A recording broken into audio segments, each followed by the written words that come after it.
এই ছোট্ট মেশিনটাতে 4টা ব্যাটারি ইনসার্ট করা হইলো। তারপর এই মেশিনের সাথে যে জিনিসটা আসছে, মানে সাবান পানির মতো বাবল বানানোর জন্য যে জিনিসটা, সেটাও ইনসার্ট করে দেওয়া হলো। তারপর সুইচ চাপার সাথে, সাথে সুন্দর করে একদম সাউন্ড হওয়ার মানে সাউন্ড হয়ে এই জিনিসগুলো আসতেছিল, যেই বাবলগুলা। মানে এত চমৎকার! বাচ্চারা এত খুশি হয় এই জিনিসগুলো দেখে। আমাদের আরহানও ওই বেলুনগুলার পিছনে দৌড়তেছে আর খেলতেছে। মানে দেখতে খুব মজা লাগতেছে। সেও মজা পাইতেছিল, আমরাও মজা পাইতেছিলাম। যেহেতু মানে চমৎকার একটা জিনিস।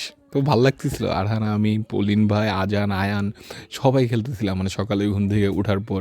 এই যে দেখেন আরহান এগুলো ধরতে যেতেছে আর দৌড়াইতেছে মানে উঠান পুরা।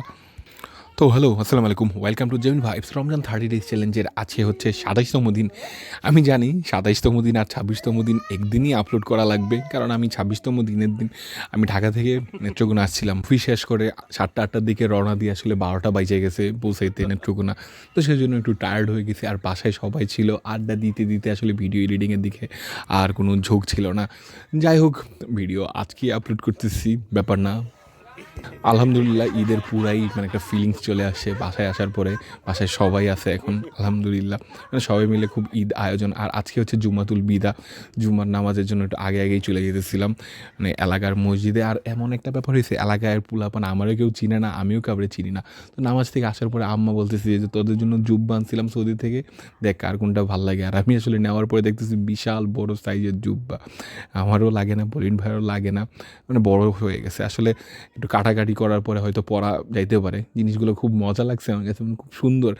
আর এই আমি পলিন ভাইরে বলছিলাম, পলিন ভাই আমার এই জিনিসগুলো লাগবে। তো একটা চাওয়ার পরে সে আমার জন্য 4-5টা নিয়ে আসছে। উফ! সেই একটা ব্যাপার। মানে গিফট পাইতে তো ভালোই লাগে। তারপরে এই যে এই জিনিসটা হইতেছে আমাদের আরহানের ব্রাশ, সুইচ চাপ দিতেই উপরে উইঠা যায়। আর বিকালবেলা বেরিয়েছিলাম বাজার করার জন্য, আর দেখি মুক্তারপাড়া মানে ঈদগাহ মাঠটা সুন্দর করে পরিষ্কার করতেছে ফায়ার সার্ভিসের লোকজন পানি টানি দিয়ে একদম। আমি নেত্রকোনা আসবো আর মাছ বাজার যাবো না, তা তো হয় না। বাজারে গেছিলাম, বাজার শাদি কইরা মানে বাজারপাতি কইরা বাসায় আসি। বাসায় আসার পর ইফতারের টাইম হয়ে গেছে। ইফতার আমি আজকে এই মুড়ি মাখাই দিয়েছিলাম। আর আজকের মোটামুটি যে এই আয়োজন, এই আয়োজনের মাধ্যমে আমাদের ইফতার করা হয়েছে। তো আজকের ভিডিও এই পর্যন্তই। দেখা হবে সামনের কোনো এক্সাইটিং কোনো ভিডিওতে। টাটা।